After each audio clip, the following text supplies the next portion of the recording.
Well, hello everybody and welcome back to another film. So, do any of you recognise this location? If you didn't watch the video that I last put out, I'll put a link above and you can go and watch that. But the images from that film will be shown also today on this film. Now, the last time I was here, 2 weeks ago, almost to the day, the whole place was a winter wonderland. The sides of the trees were completely plastered in the most beautiful snow, and I got 4 really nice images. Now, what I often ask myself in those conditions, I had a bit of fog as well, ask myself, would I have seen those compositions on a day like today when I've got ordinary light? Now, I've come back today at the same time of day with just a couple of hours of light left, just to see if I could pick those compositions out. And I think it's important to be honest with yourself. It's good training to be honest with yourself to see if you can see those compositions in these conditions. Now, let's face it, most of us can only get out when certain time scales dictate, and we can't always jump out straight away when we've got fog, snow, mist, ice, hoarfrost. We've just got to go with what we have, and often days like today are really good training sessions for finding those compositions. So I intend to go back to them today, recompose them, take them, and we'll have a discussion around whether I think I would have seen them on the day or whether I would have walked straight past them. So let's get on to the first one now before we lose any more light. So I'm losing the light faster than I thought, so this is going to have to be pretty quick. Both cameras, stills and video camera, are set up pretty much where they were previously. The only difference today is that I've got a 0.6 neutral density graduated filter on the stills camera to hold back the bright portions of the tree. There's some quite hot spots dotted around on the trees there that I want to get under control for this shot to show the comparison. So would I have seen it on the day?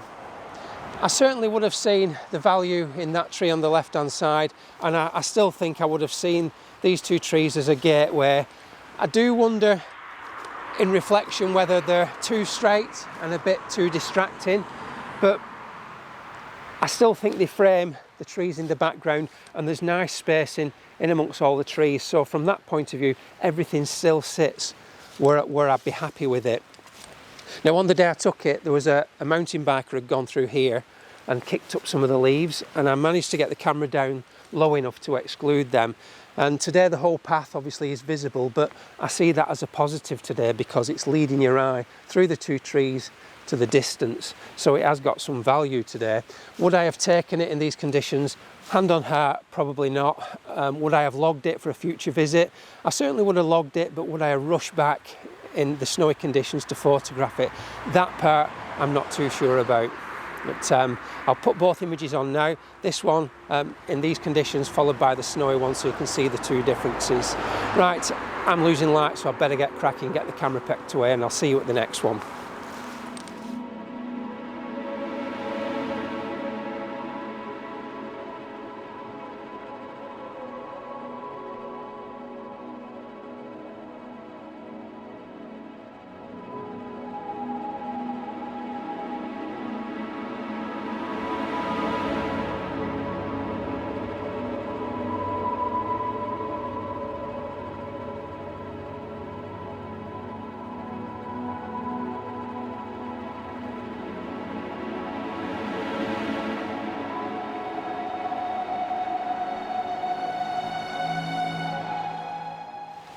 So I'm losing the light so quick, I didn't expect it to drop as fast as it has. So this was a second shot of the outing, and I have photographed this before, photographed it in the summertime, and on last week's video I did show a comparison of those 2 images. So I don't think there's a huge amount of value in doing this one again. I would rather get to the last 2 images, which were the real highlights for me of the whole video. So I'll leave this one alone and get over there. It's only about 50 yards before the sun goes completely.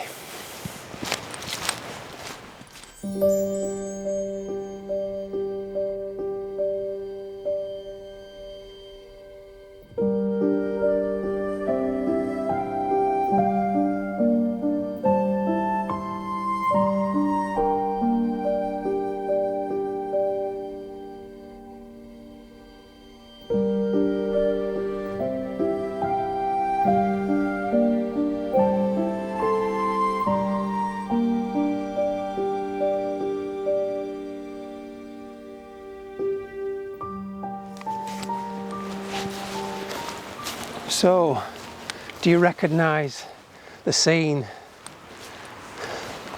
I have to say that I think I wouldn't have missed this. I think I would have seen it.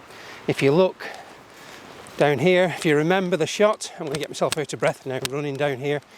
You remember the place I couldn't stand last week is this bowl shape here. Now today all the leaves in the bottom help to pick out what was last week a shadow under the tree where the snow, where the light was casting a shadow onto the snow, and then you've got this ridge down here that caught my eye initially, and then as I said you've got the second ridge just here that helps to frame these two trees on the left hand side. I'll move out of the way so you can see that. And of course the contours of the banking make a nice triangular shape across the bottom of the frame just to help the composition sit nicely. And of course you just need to crop out the skyline, and there's your image. And I still think, hand on heart, I would have seen this, and I probably would have come back to this in the conditions that we got last week. So get the stills camera out and take a quick comparison.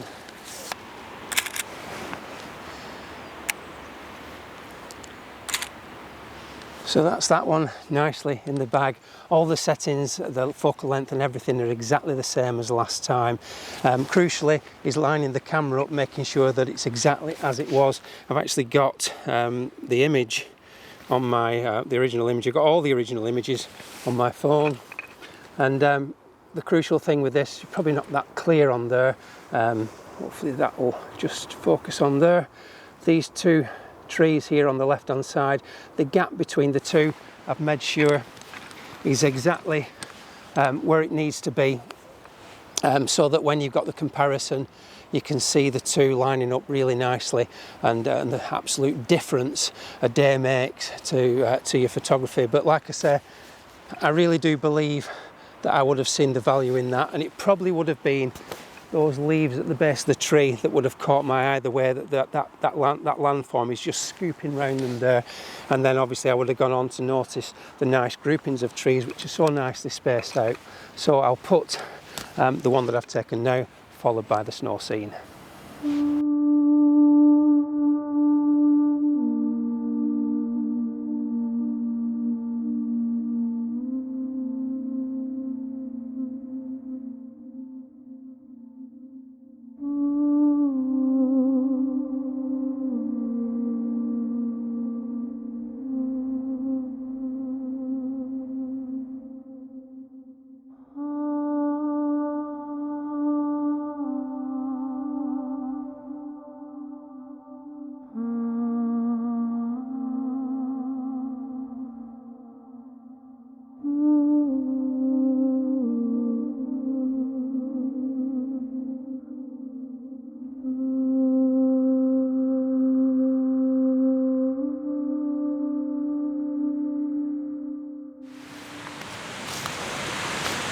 Right, so it was a frantic dash to get here, and I've got the camera just lined up over there on the composition. I have to admit, as I walked towards it, I went to the wrong spot, so it definitely didn't grab my attention straight away. I was looking over here for it, and that's when I know it's about, and I couldn't find it. But I have to say, when I moved over to the left, to have another look further along, when I realised I couldn't see it, it did jump out at me. It's quite a strong feature, and when you look at it in the context of the rest of the woodland, I feel it really does jump out as something that's quite different to everything else around it. So I will just move the camera over now so you can see it in the context of the woodland. So there we go. Hopefully you can see it. It does really quite stand out when you look at everything else around it. Those two lateral limbs are really quite different to everything else in the woodland. They're what I would call just all the other trees sort of match one another almost.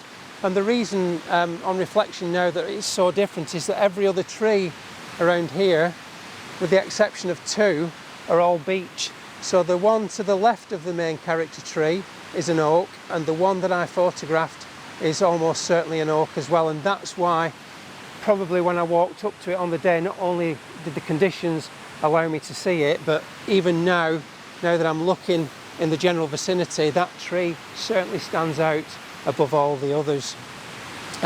Obviously we haven't got the light, but clearly you can see that it's a much more attractive and characterful tree and worthy of a shot, and I would have probably kept my eye on this on future walks through this woodland, looking for a day when that tree would be nice to photograph.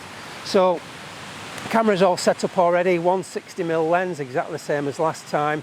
I've actually already taken the shot because I didn't want to lose any more light. The aperture's exactly the same as last time from memory. It was either f11 or f14. There's not much in it, to be fair, but that's more or less round about the sweet spot for this particular lens. 100 ISO, and I think you'll see that on a day like today there's a huge difference in quality. And again, I will crop the sides off the shot because it's more of a square crop is this one, trying to exclude as much of the surrounding trees as possible, so your attention is just focused on that nice attractive feature in the middle there. So I'll put this one on now, followed by the snowy version after it.